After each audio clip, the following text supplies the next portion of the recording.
Bonjour à tous et bienvenue sur yakakak.fr, je m'appelle Erwan et dans ce nouvel épisode de Focus, nous allons faire le point non pas sur un logiciel, mais sur du matériel avec le G-Drive Mobile SSD R-Series de G-Technology.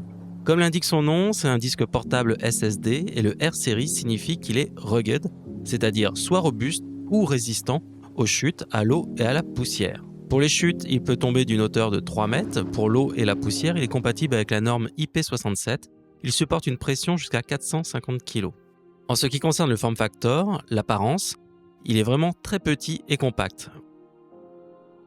Voici une comparaison avec d'autres disques durs, LaCie et Western Digital pour vous donner un ordre de grandeur. Autre point intéressant, sous la couche de caoutchouc, le disque est enveloppé d'aluminium, que l'on peut voir via les interstices. L'aluminium permet une meilleure dissipation de la chaleur et permet ainsi au SSD de garder les mêmes performances durant toute utilisation, même en cas de réchauffement thermique. Concernant les connectiques, ou plutôt la connectique, c'est une prise USB-C avec une interface USB 3.1 de seconde génération. À noter qu'il est livré avec deux câbles, un avec deux connectiques USB-C et un avec une connectique USB-C et USB 3.0, ce qui permet de se connecter sur des ordinateurs plus anciens n'ayant pas la connectique USB-C. Comme vous pouvez le constater, les câbles sont extrêmement courts.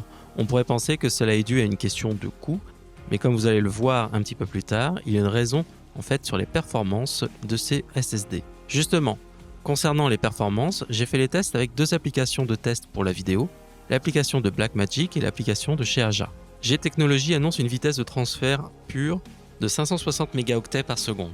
Pour ce qui concerne la lecture et l'écriture, en faisant les deux tests, vous pouvez constater qu'on est plutôt autour des 500-520 mégaoctets par seconde en lecture et autour de 400 mégaoctets pour l'écriture de fichiers. Ce qui est intéressant avec l'application Aja est que l'on peut voir que le flux est constant lors de la lecture des fichiers.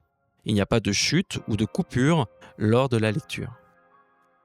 Disposant d'un câble USB-C de plus grande taille, j'ai voulu réaliser les mêmes tests pour tester ce disque. Mais ce câble, en fait, et là il faut faire très attention, ce câble a une interface de type 2, c'est-à-dire USB normal en fait, 2.0. Ce qui veut dire que la vitesse est limitée à 40 mégaoctets par seconde. Donc attention, tous les câbles USB-C ne sont pas obligatoirement compatibles avec les vitesses de transfert d'autres câbles. Bien vérifier que votre câble a une interface USB 3.1 de seconde génération. Dernier test que j'ai réalisé en branchant le second câble fourni d'un côté USB-C, de l'autre côté USB 3.0, on peut voir qu'il y a une petite baisse pour la lecture des fichiers avec un flux autour des 430 mégaoctets par seconde. Pour l'écriture, on reste à peu près dans les mêmes valeurs, autour des 370 mégaoctets par seconde.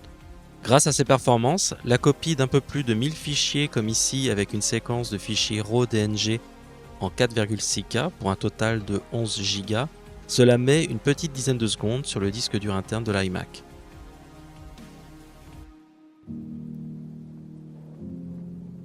Concernant les performances au sein des applications comme Resolve par exemple, ces mêmes fichiers RAW DNG en 4,6K se lisent sans problème à 24 images par seconde directement depuis le G-Drive Mobile SSD R-Series. A noter que du côté des capacités, ce G-Drive Mobile est disponible soit en 500 Go comme ce disque présent, soit 1 Tera ou bien 2 Tera. Dernier point important, G-Technology donne une garantie de 5 ans sur ce disque, ce qui annonce une certaine confiance sur la qualité et la robustesse du produit chez G-Technology. Concernant les tarifs, la version 500 Go est disponible au prix de 190 €, la version 1 Tera à 365 € et la version 2 Tera beaucoup moins accessible, au-delà des 800 €. Ces disques sont disponibles soit via les revendeurs G-Technology, soit sur l'Apple Store en exclusivité, où on peut trouver la version 500 Go et 1 Tera. Pour plus d'informations, je vous invite à aller sur le site G-Technology, où vous allez pouvoir trouver toutes les brochures et les spécifications techniques. Si vous avez aimé ce contenu, n'hésitez pas à regarder l'ensemble des vidéos disponibles sur la chaîne, de vous abonner à la chaîne. Sinon, pour suivre les différentes actualités du monde de la post-production sur Mac et PC, et sur l'annonce des nouvelles vidéos, n'hésitez pas à nous suivre sur Twitter et bien évidemment sur le site yakakak.fr. Merci à tous, ciao ciao, bye bye.